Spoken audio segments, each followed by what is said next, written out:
quiet. Enjoy your last peaceful days. The marshmallow caught fire again. Third one in 10 minutes. I watched Sam blow it out, with the kind of dramatic flair she usually reserved for her Instagram stories, complete with the pouty lips and perfectly tousled hair that somehow looked effortless despite the 20 minutes she'd spent getting ready for a camping trip. "Eli, you're supposed to help me with these," she said, shooting me that look, the one that used to make my heart skip, but now just reminded me of a customer service representative dealing with a particularly slow client. "Right, because marshmallow roasting is definitely a two-person job," I said, taking another swig of my beer. The Coors tasted like piss, but it was cold piss, which made it bearable in the mountain heat. Around our campfire, the usual suspects had gathered for what Sam insisted on calling our annual couples retreat. Brandon Pike sat across from me, his designer camping gear looking like it had never seen actual dirt. Nina, Sam's best friend since college, was already 3 drinks deep and getting that glassy-eyed look that meant trouble was coming. Her boyfriend Derek was passed out in a camp chair, mouth hanging open like a dead fish. Leah, the quiet one who always seemed to be taking mental notes, sat next to her husband Mark, both of them watching the fire like it might reveal the secrets of the universe. "Truth or dare?" Nina announced suddenly because apparently we were all 16 again. I groaned. "Seriously? What's next? Spin the bottle?" "Don't be such a buzzkill, Eli," Sam said, but she was smiling at Nina, not me. "It'll be fun." Famous last words. In my experience, nothing good ever started with, "it'll be fun." That's what Sam had said about this whole camping trip, about inviting Brandon, about a lot of things that had turned out to be spectacularly unfun. The game started innocently enough. Derek woke up long enough to admit he'd cheated on his college entrance exams. Mark confessed to stealing his brother's girlfriend in high school. Nina dared Leah to skinny dip in the lake, which she declined with a nervous laugh. Then Nina turned to Sam with that predatory grin she got when she smelled drama. "Truth or dare, Sammy?" "Truth," Sam said, which surprised me. She usually went for the dares. "If you could sleep with any man here besides your husband, obviously, who would it be?" The silence stretched out like a rubber band about to snap. I felt my jaw tighten as I waited for Sam to laugh it off, to say something about how inappropriate the question was, to defend our marriage the way wives are supposed to do. Instead, she looked directly at Brandon and said, "Him." The beer turned to acid in my stomach. Brandon's face went red, but he was grinning like he'd just won the lottery. The others laughed nervously, the kind of forced laughter that happens when everyone knows a line has been crossed, but nobody wants to acknowledge it. "Wow," I said, my voice coming out flatter than I'd intended. "Good to know." "Oh, come on, Eli," Sam said, reaching over to touch my arm. "It's just a game. Don't be so sensitive." Sensitive, right. Because wanting your wife to show some basic respect for your marriage makes you sensitive. I stood up, my chair scraping against the rocky ground. "I'm going to take a piss." "Eli," Sam started, but I was already walking away from the fire, into the darkness between the trees. I didn't go far, just far enough to be out of the light where I could lean against a pine tree and try to process what had just happened. Through the trees, I could hear their voices continuing the game. Sam's laugh ringing out clear and bright, like nothing had happened. Maybe I was overreacting. Maybe it really was just a game, just Nina stirring up trouble because that's what Nina did. Maybe... The sound of footsteps on pine needles made me turn. Sam was walking toward me, but she wasn't alone. Brandon was right behind her, his hand on her lower back in a way that was definitely not friendly. "Eli?" Sam called out. "Where are you?" I pressed myself against the tree trunk, feeling like a complete idiot for hiding but unable to make myself move. They stopped about 10 feet away from me, close enough that I could smell Sam's perfume mixing with Brandon's cologne. "He's probably sulking by the lake," Brandon said. "Guy's always been too uptight." "He is not," Sam said, but there was no real conviction in her voice. "He's just protective." "Of what? You're not his property, Sam." I watched my wife of 8 years step closer to my hiking buddy of 12. Watched her put her hands on his chest. Watched him lean down and kiss her like it was the most natural thing in the world. I stood there in the darkness, frozen as my marriage died right in front of me. They broke apart after what felt like hours, but was probably only seconds. "We should get back," Sam whispered. "Yeah," Brandon agreed, but his hands were still on her waist. I know." They walked back toward the fire, leaving me alone with the pine trees and the sound of my own heartbeat hammering in my ears. I stayed there for another 20 minutes, long enough for my hands to stop shaking and my breathing to return to normal, long enough to make a decision. When I walked back to the fire, Sam looked up with concern that seemed almost genuine. "There you are." I was worried. "Just needed some air," I said, settling back into my chair. "So, whose turn is it?" The game continued. I played along, laughed at the right moments, even took a dare to chug a beer in under 10 seconds. But inside, I was already gone. Inside, I was planning. By the time we all went to our respective tents, I had the beginning of an idea, not just about Sam and Brandon, but about all of them. Nina, who'd orchestrated the whole thing. Derek and Mark, who'd sat there grinning like idiots while my wife flirted with another man. Even Leah, who'd watched it all with those calculating eyes and said nothing. They thought they knew me. Thought I was just good old reliable Eli, the guy who fixed things and paid for things and never made waves. The guy who'd take this lying down because that's what good guys do. They were about to learn how wrong they were. I lay in my sleeping bag next to Sam, listening to her breathe, planning my revenge. She destroyed our marriage in front of our friends like it was entertainment. Fine, I'd return the favor. But I'd do it right. I'd do it so thoroughly that when I was done, she'd wish she'd never heard Brandon Pike's name. The mountain air was cold, but I felt warm for the first time in hours. Warm with purpose. I left the camping trip a day early, claiming food poisoning. Sam barely looked up from her conversation with Brandon when I announced I was packing up the truck.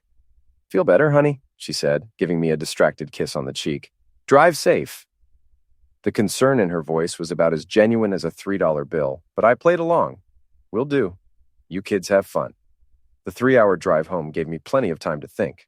By the time I pulled into our driveway in suburban Millbrook, I had the outline of a plan.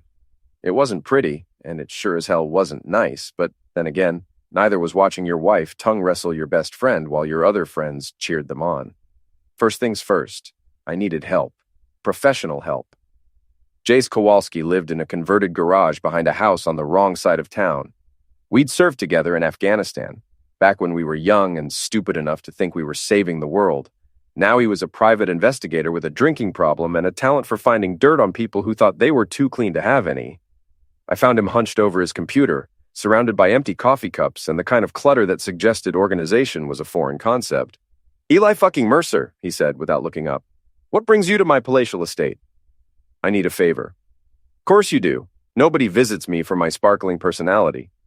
He finally turned around, taking in my expression. "Shit, what happened?" I told him everything. The camping trip, the truth or dare game, the kiss in the woods. Jace listened without interrupting, which was unusual for him. When I finished, he was quiet for a long moment. "So you want me to dig up dirt on your wife?" "On my wife, on Brandon, on all of them." "That's going to cost you." "How much?" He named a figure that made me wince, but I nodded. "Done." "All right then." He cracked his knuckles. "When do we start?" Now. Jace was good at his job, I'll give him that. Within 48 hours, he'd assembled a preliminary report that made for fascinating reading. Brandon Pike, it turned out, wasn't quite the successful tech entrepreneur he pretended to be. His startup was hemorrhaging money, his investors were getting nervous, and he'd been hitting up friends for loans that everyone knew he'd never repay. More interesting was what Jace had found about Sam. Credit card receipts for hotels I'd never heard of. Charges at restaurants during times when she'd claimed to be working late. A secret Instagram account with a lot more followers than her legitimate one and a lot less clothing. "Your wife's got a side hustle," Jace said, sliding a folder across his desk. "OnlyFans, private video calls, the whole 9 yards?" I flipped through the printouts, feeling sick. There she was, my wife of 8 years, selling herself to strangers on the internet. And there was Brandon, appearing in some of the more recent content. How long has this been going on? Based on the account creation dates, about 6 months. But the content with your buddy is newer, maybe 6 weeks. 6 weeks? Right around the time Brandon had started hanging around more, dropping by for beers, joining us for dinners. I'd thought he was going through a rough patch after his last breakup. Turns out he was working on creating his next one. "There's more," Jace said. "Nina's been encouraging this whole thing. Got text messages between her and Sam talking about exploring options and life being too short. Derek's been cheating on Nina for months, by the way. Figured you'd want to know." I closed the folder, my hands surprisingly steady. "What about Mark and Leah?" "Clean, mostly. Though Leah's got some interesting financial records. Looks like she's been skimming from the charity she works for. Nothing major, but enough to matter if it came out perfect. Everyone had secrets. Everyone had vulnerabilities. That was going to make this so much easier. Good work, I said, standing up. Keep digging. I want to know everything. Eli, Jace said as I reached the door. You sure about this? Once you go down this road. I'm sure. What about just divorcing her? Taking half and moving on? I turned back to look at him. She humiliated me in front of our friends, made me look like a fool. A divorce is just paperwork. This is about justice. Jace nodded slowly. All right then. Justice it is. I drove home to our empty house. Sam was still at the mountains, probably still playing games with Brandon, and sat in my kitchen staring at the folder Jace had given me. 8 years of marriage reduced to receipts and screenshots and evidence of betrayal. My phone buzzed. A text from Sam. Miss you. Having so much fun. Home tomorrow afternoon. Love you. I stared at the message for a long time before typing back. Miss you too. Can't wait to hear all about it. The lies came so easily now, but then again I was learning from the best. That night, I started making lists, not just of what I knew, but of what I needed to know. Not just of what I wanted to do, but of how I was going to do it without ending up in jail or broke or both. Sam thought she was so clever, playing her little games, keeping her secrets. She had no idea that her husband, boring, reliable, predictable Eli, was about to become the most dangerous person in her life. I fell asleep at the kitchen table, my head pillowed on plans for revenge. Sam came home Sunday evening with a glow that had nothing to do with mountain air and everything to do with guilt. She was overly affectionate, making my favorite dinner, asking about my food poisoning with the kind of concerned attention she usually reserved for her Instagram followers. You look better, she said, running her fingers through my hair as I sat at the kitchen table. I was so worried about you driving home alone. I'm fine, I said, catching her hand and looking up at her. How was the rest of the trip? Oh, same old stuff. We hiked a little, played some more games. Nina got way too drunk and Derek had to carry her back to the tent. She laughed, but it sounded forced. Brandon asked about you, actually. Felt bad that you had to leave early. I'll bet he did. If she caught the edge in my voice, she didn't show it. Instead, she leaned down and kissed the top of my head. I'm going to take a shower. This mountain dirt is driving me crazy. I watched her walk upstairs, noting the way she took her phone with her. Probably had messages to delete, photos to hide. But that was fine. Jace had already captured most of what I needed, and what he hadn't gotten yet, he would. The next few days fell into a routine that felt almost normal. Sam went to work at the graphic design firm where she'd been employed for 3 years. I managed construction projects and pretended everything was fine. We had dinner together, watched Netflix, made small talk about our days. But I was watching her now, really watching. I noticed how she kept her phone face down during dinner, how she stayed up late, claiming to work on freelance projects, but actually, according to Jace's surveillance, video chatting with paying customers. How she found excuses to meet Nina for lunch or coffee, conversations that, according to the audio Jace had managed to capture, centered around her new relationship and how to manage the situation. By Thursday, I was ready to make my first move. Brandon called, I said over dinner. Wants to grab beers tomorrow night, you mind? Sam's fork paused halfway to her mouth. Oh, no, of course not. You two haven't hung out in a while. Not since the camping trip. Right, well, have fun. She was trying so hard to sound casual that it was almost painful to watch. Almost. Friday evening, I met Brandon at Murphy's Tavern, a dive bar on the outskirts of town where the beer was cheap and the lighting was dim. He was already there when I arrived, nursing a whiskey and looking nervous. Eli, good to see you, man. How are you feeling? Much better, thanks. I slid into the booth across from him and signaled the bartender for a beer. So, how was the rest of the trip? Oh, pretty mellow after you left. Everyone was worried about you. Were they? Something in my tone must have alerted him because his eyes sharpened.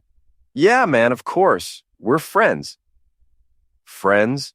I took a sip of my beer, letting the word hang in the air between us. That's interesting, Brandon, because I've been thinking a lot about friendship lately. About loyalty. About what it means to trust someone. He shifted in his seat. Okay. See, I used to think I knew what friendship looked like. I thought it meant having each other's backs, being honest, not fucking each other over for personal gain. Eli, what are you... I saw you. The words hit him like a physical blow. His face went white, then red, then white again. I saw you kiss my wife, in the woods, while I was taking a piss 20 feet away. Brandon opened his mouth, closed it, opened it again. Eli, I can explain. Can you? Because I'd love to hear this explanation. I'd love to know how you explain away the fact that you've been fucking my wife for 6 weeks, how you've been coming to my house, eating my food, drinking my beer, all while planning to steal my marriage. It's not like that. What's it like then? I leaned forward, my voice dropping to barely above a whisper. Enlighten me, Brandon. Tell me how it's not what it looks like. He was sweating now, despite the air conditioning. Look, Sam and I, there's something between us, okay? We didn't plan it. It just happened. And she's not happy, Eli. She hasn't been happy for a long time. So you thought you'd help her out. I thought maybe you'd be better off knowing the truth. I laughed, and the sound was harsh enough that the bartender looked over. The truth, right. So this was all for my benefit. Eli, please, I never meant for it to happen this way. How did you mean for it to happen? Did you think I'd just step aside, give you my blessing, maybe throw you a bachelor party? I don't know. I wasn't thinking clearly. She's amazing, man. And you two have been having problems for months. Have we? That's news to me. Come on, you had to know something was wrong. The way she talks about you, about your marriage. How does she talk about me, Brandon? He realized his mistake immediately, but it was too late to take it back. I didn't mean... How does my wife talk about me to her lover? The silence stretched out between us. Finally, Brandon looked down at his drink and said, She says you don't understand her, that you're too safe, predictable, that she feels trapped. Each word hit like a punch to the gut, but I kept my expression neutral. Interesting. And you're what, her escape plan? I love her, Eli. You love her. I finished my beer and set the bottle down carefully. Well, that changes everything, doesn't it? True love conquers all, right? You're being sarcastic, but yes, I do love her, and she loves me. Then you won't mind if I tell you that I know about the OnlyFans account, about the hotel receipts, about the fact that your startup is going under and you've been borrowing money from everyone you know. Brandon's face went gray. How do you know about that? I'm a thorough guy, Brandon. When someone betrays me, I like to understand the full scope of the betrayal. I stood up, throwing a 20 on the table. Here's what's going to happen. You're going to stay away from my wife. You're going to delete her number, block her on social media, and pretend she doesn't exist. Because if you don't, I'm going to make sure everyone knows exactly what kind of man you really are. Your investors, your clients, your mother, everyone. You can't, I can, and I will. Sam made her choice, and now she gets to live with the consequences. But you're done. I walked out of the bar, leaving Brandon sitting alone with his whiskey and his guilt. It felt good, but it wasn't nearly enough. This was just the opening move. The real game was about to begin. Sam knew something was wrong the moment I walked through the door. Maybe it was my expression. Or maybe she'd already heard from Brandon. Either way, she was waiting for me in the living room, perched on the edge of the couch like she was ready to run. How was your night out? She asked, her voice carefully neutral. Enlightening. I sat down in my chair, the one she'd been trying to get me to replace for 2 years because it didn't match her aesthetic. Brandon had some interesting things to say. Oh? About you. About your relationship, about how trapped you feel in our marriage. The color drained from her face, but she rallied quickly. Eli, whatever he told you... He told me the truth, Sam, finally. After months of lies, someone was honest with me. She stood up, pacing to the window, and back. It's not what you think. It's exactly what I think. You've been cheating on me for weeks, maybe longer. Eli, don't. I held up my hand. Don't insult my intelligence by denying it. I saw you kiss him. I have the hotel receipts. I know about your little side business online. That stopped her cold. You've been spying on me. I've been trying to understand why my wife has been lying to me, why she's been selling herself on the internet while pretending to be working late, why she's been meeting her lover at hotels while telling me she's having lunch with Nina. Sam sank back onto the couch, her hands shaking. How long have you known? Does it matter? Yes, it matters. If you've known for weeks and haven't said anything, what? You think this is my fault for not confronting you sooner? I think we need to talk about this like adults. I laughed, and the sound was bitter even to my own ears. Adults, right. Adults don't humiliate their spouses in front of their friends. Adults don't cheat and lie and sell naked pictures of themselves to strangers. You don't understand. Then explain it to me. Make me understand how any of this is justified. She was crying now, but I felt nothing. No sympathy, no urge to comfort her. Just cold, calculating anger. I was lonely, she said finally. You work all the time, and when you're home, you're tired or distracted or distant. We barely talk anymore, barely touch. I felt like I was disappearing. So you decided to fuck Brandon. It wasn't like that. It started as just talking. He listened to me, made me feel interesting again, made me feel alive. And the online stuff? That was Nina's idea. She said I could make good money, that it was empowering. And it was. At first, it made me feel attractive, desired. By strangers. By people who appreciated me.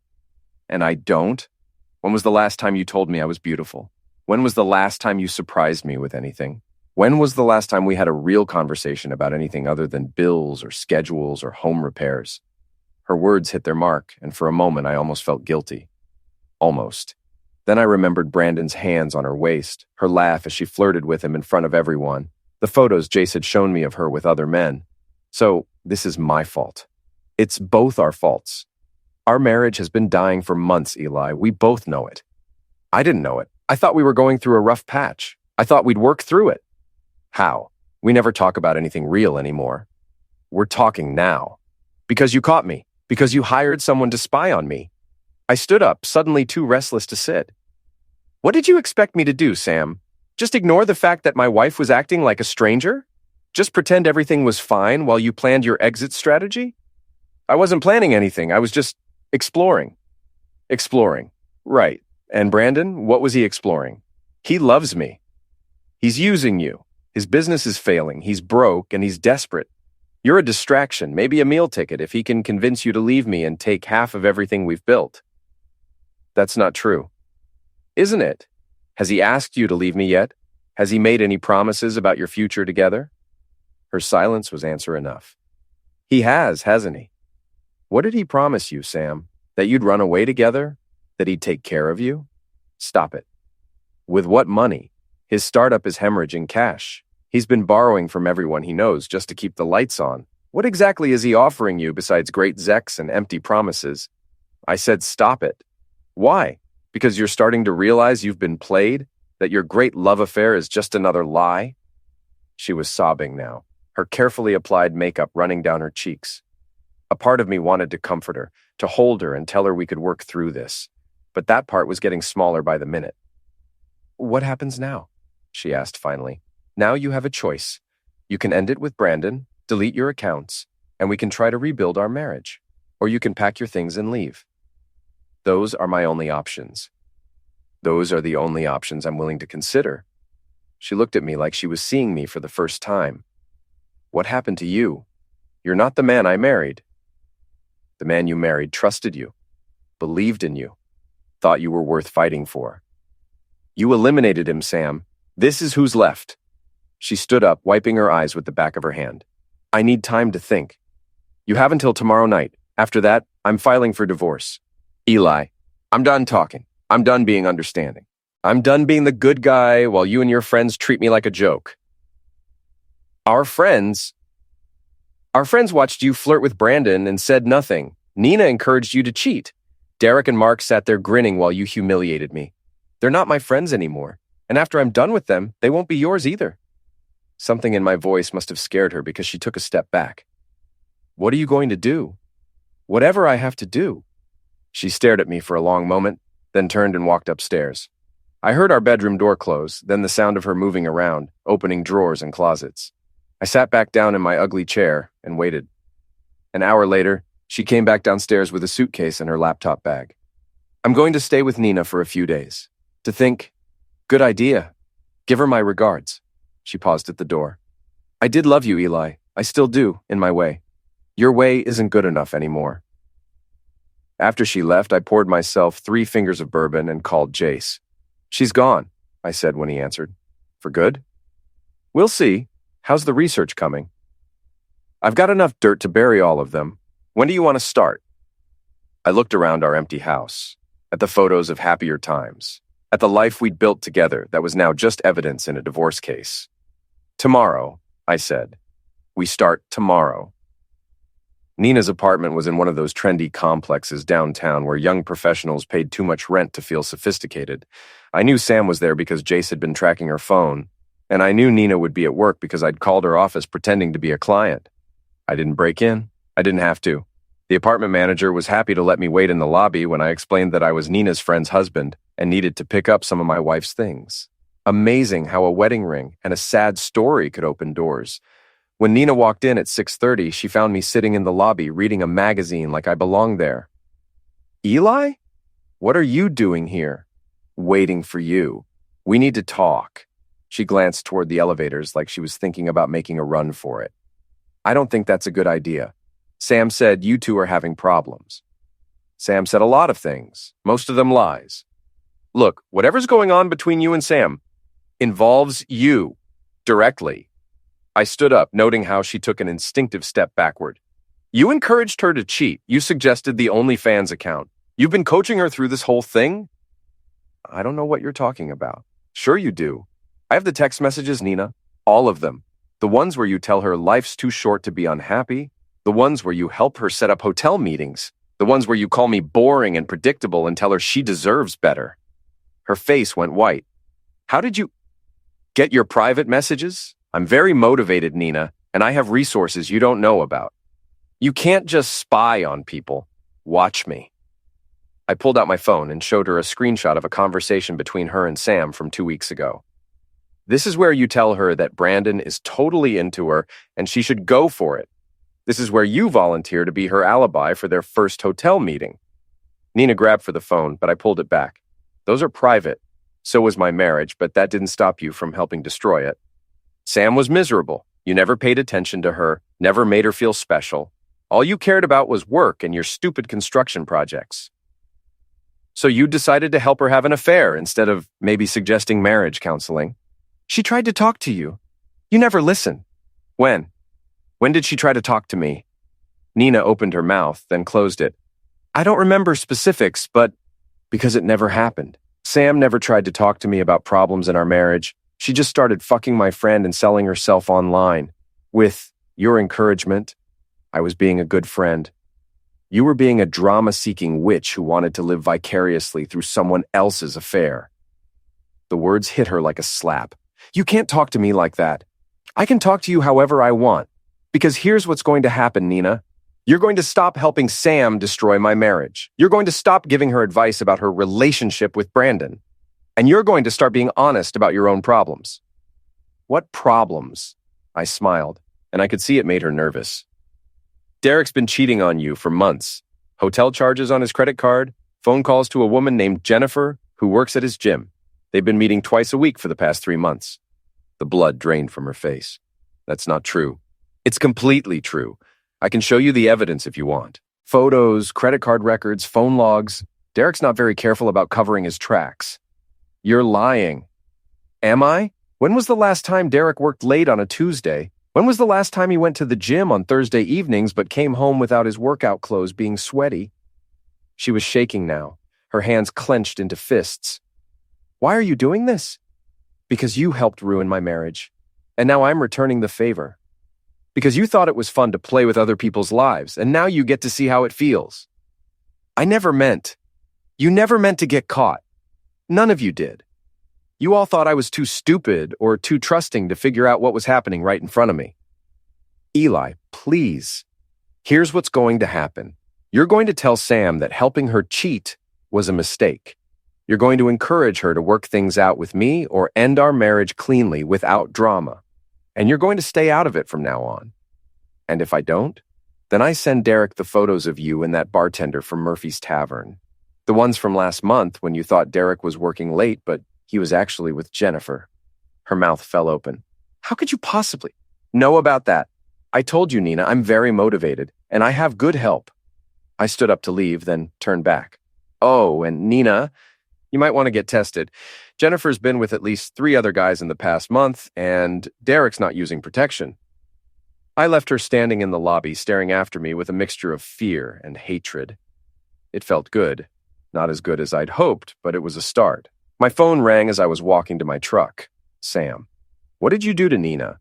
I had a conversation with her about friendship, about loyalty, about consequences. She's hysterical. She says you threatened her. I educated her. There's a difference.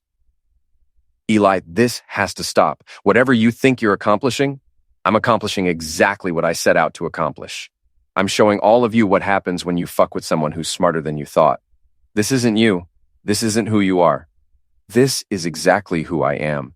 This is who I've always been. You just never bothered to pay attention. I hung up and drove home, already planning my next move. Nina was just the appetizer. The main course was still to come. Derek was easier to corner than Nina. He worked at a marketing firm downtown, the kind of glass and steel building that was supposed to look impressive, but mostly just looked expensive. I waited for him in the parking garage after work, leaning against his BMW like I belonged there. Eli, hey man, what are you doing here? Thought we should talk. About the camping trip, about loyalty, about Jennifer. The color drained from his face so fast, I thought he might pass out. I don't know what you mean. Sure you do. Jennifer Martinez, personal trainer at Elite Fitness, 26 years old, divorced, lives in that apartment complex on Riverside Drive.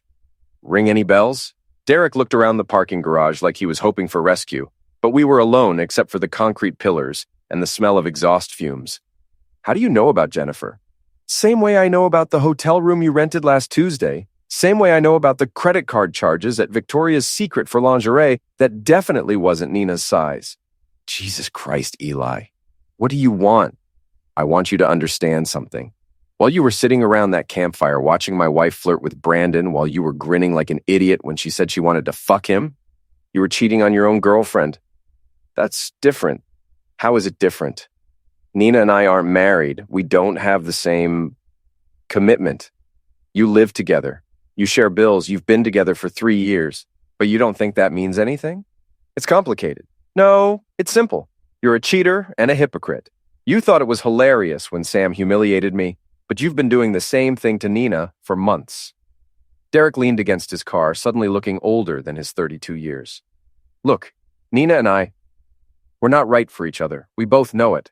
We're just going through the motions. So end it. It's not that simple. We have the lease, the dog, all our stuff is mixed together.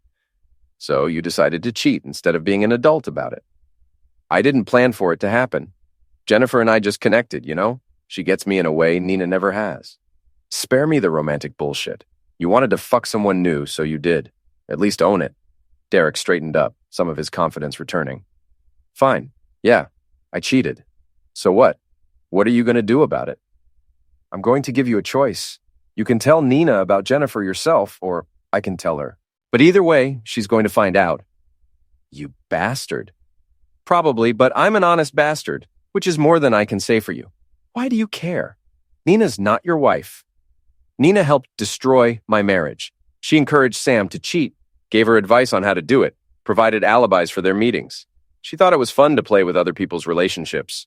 Now, she gets to see how it feels. That's fucked up, man. What's fucked up is sitting there watching your friend's wife flirt with another man and thinking it's entertainment. What's fucked up is helping someone cheat while you're cheating yourself. What's fucked up is thinking I'd just take it and not fight back. Derek was quiet for a long moment. What do you want from me? I want you to stay out of my business. I want you to stop being friends with Brandon. And I want you to think real hard about whether you want Nina to hear about Jennifer from you or from me. And if I do all that, then maybe I don't also tell Jennifer about the other women you've been texting. Maybe I don't send your boss the photos of you and Jennifer in his conference room last week. Derek's eyes went wide. You have photos? I have everything, Derek. Every text, every photo, every credit card charge. I know about the woman in accounting you've been flirting with. I know about the escort you hired for that business trip to Chicago.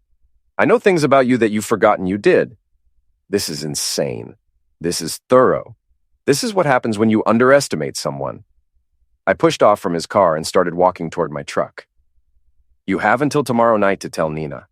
After that, I do it for you. Eli, wait. I turned back. What happened to you? You used to be a good guy. I'm still a good guy. I'm just not a stupid guy anymore. That night, I sat in my empty house and reviewed the files Jace had compiled on Mark and Leah. They were the last two from the camping trip, and, in some ways, the most interesting. Mark worked for a construction company that had been underbidding on city contracts, probably through bribery. Leah had been skimming from the children's charity where she volunteered, small amounts but over a long period. They thought they were the smart ones, the ones who kept their mouths shut and stayed out of drama. They had no idea that staying silent while watching someone get humiliated made them complicit. My phone buzzed. A text from an unknown number. "This is Derek. I told Nina. About Jennifer, about everything. She kicked me out. Are you happy now?" I typed back, "Getting there." Another text, this one from Nina. "I hope you're satisfied. Derek and I are done and it's all your fault." I responded, "No, it's Derek's fault for cheating, and your fault for helping my wife do the same thing. I just made sure you both faced consequences for your actions." She didn't text back. I poured myself a drink and called Jace. "How are we doing on Mark and Leah? Got everything you need. When do you want to move on them?" "Tomorrow. I want this finished by the weekend." "And then what?" "Then I deal with Brandon and Sam." "Eli, you sure about all this? You're burning a lot of bridges." "They burned first. I'm just making sure the fire spreads." After I hung up, I sat in my living room looking at the photos on the mantle. Sam and me on our wedding day, both of us young and happy and convinced we'd figured out how to beat the odds. Sam and me on vacation in Mexico, her laughing at something I'd said, looking at me like I was the most interesting man in the world. Sam and me with all our friends at various parties and gatherings, everyone smiling, everyone pretending to be happy. All of it was fake. All of it was built on lies and secrets and betrayals. I was just the only one who'd been too trusting to see it. Well, I wasn't trusting anymore. And by the time I was done, none of them would be smiling. I finished my drink and went to bed, already planning tomorrow's conversations. Mark and Leah thought they were safe because they'd kept their mouths shut. They were about to learn that silence had its own price. Mark's construction site was on the north side of town, a half-finished office building that was supposed to be completed 6 months ago. I found him in the trailer that served as his temporary office, hunched over blueprints and looking stressed. "Eli, what brings you out here?" "Thought we should talk about the camping trip, about friendship, about city contracts." His face went pale, but he tried to play it off.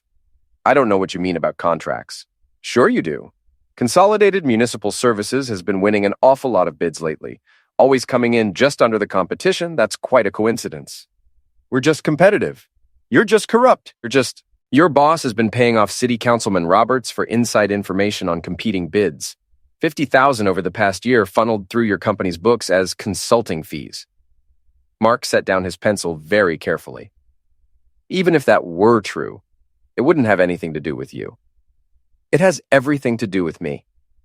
You sat there at that campfire and watched Sam humiliate me. You said nothing when she announced she wanted to fuck Brandon. You treated my marriage like entertainment. That was just a stupid game. It was my life, and you thought it was funny. I didn't think it was funny. I thought it was awkward as hell, but it wasn't my business." "Exactly. You didn't want to get involved. You didn't want to rock the boat. You just wanted to sit there and watch the drama unfold." Mark stood up, his hands clenched into fists. "What do you want, Eli?" "I want you to understand that staying silent has consequences. I want you to know that being a coward doesn't protect you from anything. So you're going to turn me in, destroy my career because your wife played a stupid game at a campfire? I'm going to give you the same choice I gave the others. You can distance yourself from Brandon and Sam and their little drama, or you can deal with the consequences of your own actions." "What consequences?" I pulled out my phone and showed him photos of documents, bank records, meeting schedules. The FBI is very interested in municipal corruption these days, especially when it involves taxpayer money. "You son of a witch." "Maybe. But I'm a son of a witch who pays attention, who remembers things, who doesn't let people get away with treating him like a joke." Mark sank back into his chair. "What do you want me to do?" "Nothing. Just stay away from Sam and Brandon. Don't take sides. Don't offer support. Just pretend they don't exist." "And if I do that, then maybe these documents get lost in my files. Maybe I forget where I put them. You're blackmailing me." "I'm offering you a deal, the same kind of deal you've been making with Councilman Roberts." I left him sitting in his trailer, staring at the blueprints for a building that might never get finished if his corruption came to light. Leah was harder to find. She worked part-time for the children's charity and part-time as a freelance bookkeeper, which meant she could be anywhere. I finally tracked her down at the coffee shop, where she liked to work on her laptop. "Mind if I sit down?" She looked up from her screen, startled. "Eli, I didn't see you come in. We need to talk about the camping trip, about the Children's Hope Foundation, about creative accounting." Her face went white, but she tried to maintain her composure. "I don't know what you mean." "Sure you do. You've been skimming from the charity for 8 months. Small amounts, nothing that would be noticed in a casual audit, but it adds up. $12,000 so far." "That's not true." "It's completely true. I have copies of the bank records, the receipts you've been falsifying, the checks you've been writing to yourself for expenses that never happened." Leah closed her laptop and looked around the coffee shop like she was planning an escape route. "Even if that were true, why would you care?" "Because you sat there and watched Sam humiliate me and said nothing. Because you're supposed to be one of the good ones, Leah. The quiet one, the responsible one. But you're just another thief. I needed the money. My mom's medical bills, the mortgage payments we're behind on. I was going to pay it back." "When? After you'd stolen enough to cover all your problems?" "It's not stealing. I work for that charity. I put in hours they don't pay me for. You volunteer for that charity. Nobody forced you to do it. And nobody gave you permission to help yourself to money that was supposed to help children." Leah was crying now, quiet tears that she wiped away with the back of her hand. "Please don't turn me in. I'll pay it back, I swear." "How? You're already behind on your bills. Mark's construction company is about to be investigated for corruption, so his income is going to disappear. How exactly are you going to pay back $12,000? "I don't know. I'll figure something out. Here's what you're going to do. You're going to resign from the charity. You're going to recommend they do a full audit of their books, and you're going to stay away from Sam and Brandon and their drama." "That's it?" "That's it. You keep your mouth shut, stay out of my business, and maybe I forget about your creative bookkeeping. And if I don't, then the charity gets an anonymous tip about missing funds and you get to explain to a judge why you thought it was okay to steal from children." She stared at me for a long moment. "You've changed, Eli. This isn't who you used to be. This is exactly who I used to be. You just never bothered to notice." I left her sitting in the coffee shop, staring at her closed laptop, and probably wondering how her life had gotten so complicated so quickly. That evening, I sat in my kitchen and took inventory. Nina and Derek were done, their relationship destroyed by the truth about his cheating. Mark was scared and isolated, worried about his corruption being exposed. Leah was panicked about the money she'd stolen and the audit that was coming. All of them had been neutralized, removed from Sam's support network, left to deal with their own problems instead of encouraging her to destroy our marriage. Which left Brandon and Sam. My phone rang. "Sam, what have you done?" "I've had some conversations with our friends. About honesty, about consequences. Nina's a wreck. Derek moved out. Mark won't return my calls. Sounds like they're all dealing with the results of their own actions. You destroyed their lives. I revealed the truth about their lives. There's a difference. This has to stop, Eli. Whatever point you're trying to make, the point is that actions have consequences. The point is that you can't just do whatever you want and expect everyone else to clean up the mess. I want to come home. I want to work this out. It's too late for that." "It's not too late. We can go to counseling. We can fix this. You made your choice, Sam. You chose Brandon. You chose the online stuff. You chose to humiliate me in front of our friends. Now you get to live with those choices. Please, Eli, I love you." "No, you don't. You love the idea of me. The safety, the security, the backup plan, but you don't love me." "That's not true." "If it's not true, then why are you calling from Brandon's apartment?" The silence stretched out between us. Finally, she said, "How did you know?" "I know everything, Sam. I know Brandon's business failed yesterday when his last investor pulled out. I know his landlord is evicting him. I know he's broke and desperate and looking for someone to take care of him. He loves me. He's using you. And when you figure that out, it'll be too late." I hung up and poured myself a drink. Tomorrow, I'd deal with Brandon, and then this would all be over. Brandon's apartment was in one of those complexes that looked expensive from the outside, but cut corners everywhere you couldn't see.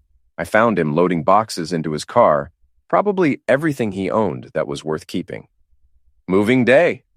He spun around, nearly dropping the box he was carrying. "Eli, What are you doing here? Thought I'd help you pack. Neighborly thing to do. I don't need your help. Sure you do. You need all the help you can get these days. Business failed. Investors gone. Landlord wants you out. That's got to be stressful. Brandon set the box down carefully. What do you want? I want to understand something. Help me figure out the timeline here.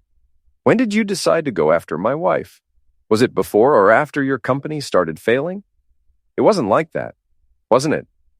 Because from where I'm sitting, it looks like you saw an opportunity. Lonely wife, successful husband, nice house, stable income. Must have looked pretty good when your own life was falling apart. I love Sam.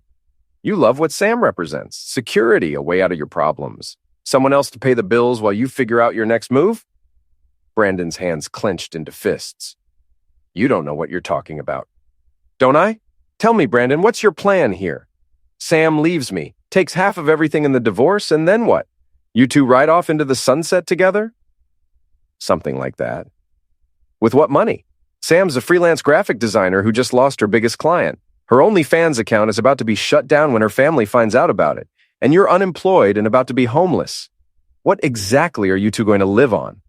We'll figure it out. Will you? Because I've done the math and it doesn't add up. Sam's used to a certain lifestyle. Nice house, new car, vacations, expensive dinners. You think she's going to be happy living in a studio apartment, shopping at thrift stores, eating ramen noodles? Money isn't everything. Easy to say when you've never had to worry about it. But Sam has. She grew up poor, Brandon. She's terrified of going back to that. That's why she married me in the first place. That's not true, isn't it? Ask her sometime about her childhood. About wearing the same clothes to school every day because her mom couldn't afford new ones. About eating free lunch because there wasn't food at home. About watching her parents fight about money every single night. Brandon was quiet now, maybe starting to understand what he'd gotten himself into. Sam didn't marry me for love, Brandon. She married me for security, for the promise that she'd never have to worry about money again. And now you're asking her to give that up for what? Great zecs and empty promises? It's not empty. I love her. Love doesn't pay rent. Love doesn't buy groceries. Love doesn't keep the lights on when the bills come due. I pulled out my phone and showed him a bank statement. This is Sam's checking account. She's got about $300 to her name. Everything else was in joint accounts that I've frozen. Her credit cards are maxed out from all those hotel meetings with you. She's broke, Brandon, just like you. You froze her accounts? It's called protecting marital assets, perfectly legal when your spouse is cheating. You bastard? Maybe, but I'm a bastard with a good lawyer and a better accountant. What do you have? Brandon leaned against his car, looking defeated.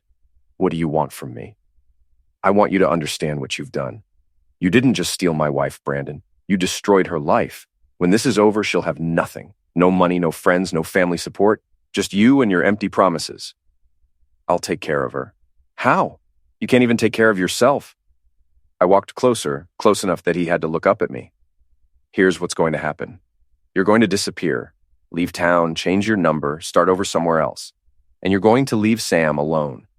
I'm not abandoning her. You're not saving her either. You're just dragging her down with you. She chose me. She chose an illusion.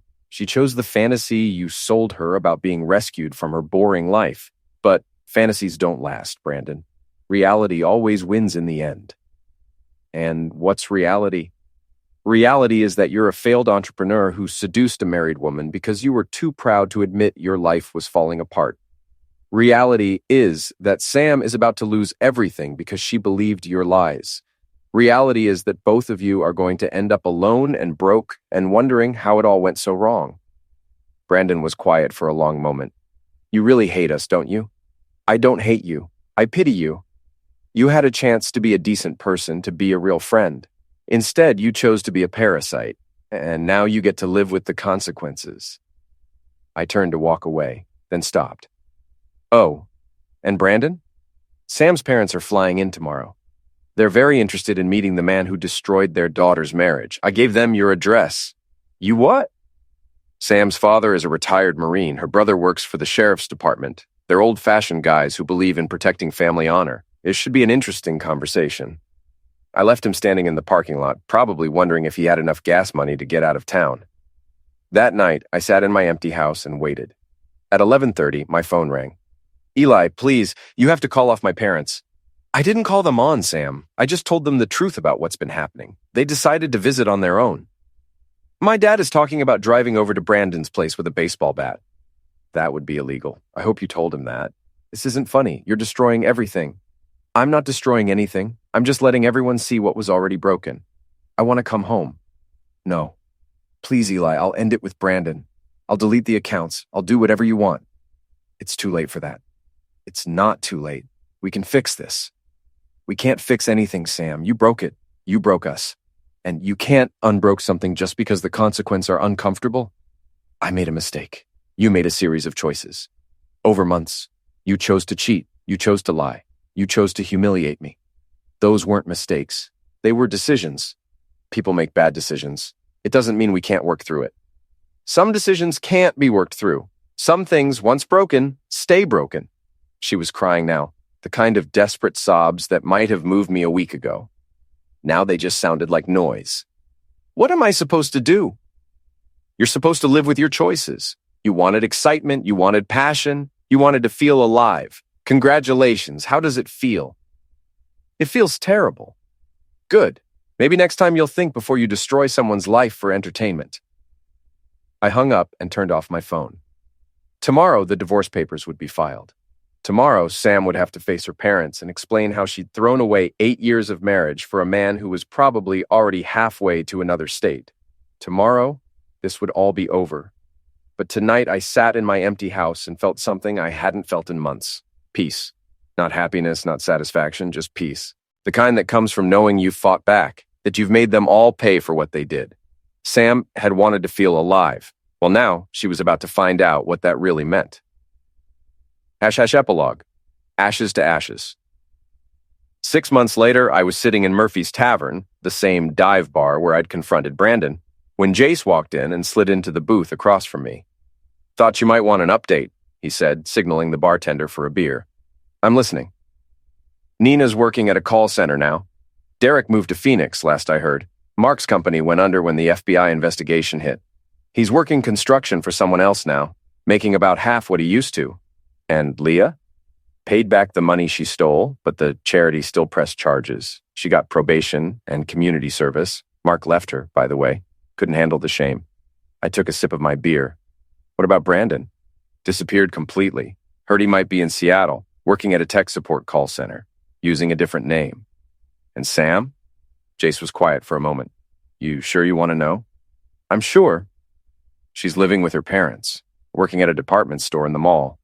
Her dad made her delete all her social media accounts, cut up her credit cards. She's basically under house arrest. Good. She asked about you, through mutual acquaintances. Wanted to know if you were seeing anyone, if you ever talked about her. What did you tell them? That you were doing fine, that you'd moved on. And I had. The house was quieter now, but it was peaceful. I worked on my construction projects, read books I'd been meaning to get to for years, took up cooking.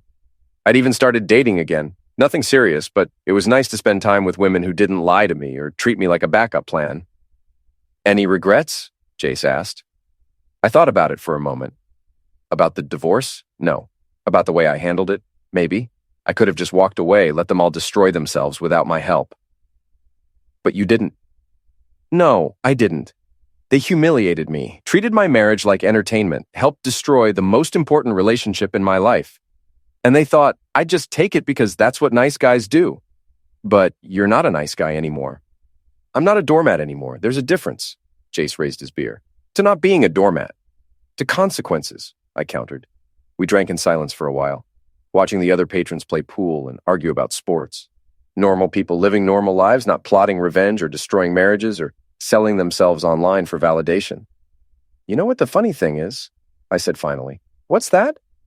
They all thought they were so smart, so sophisticated.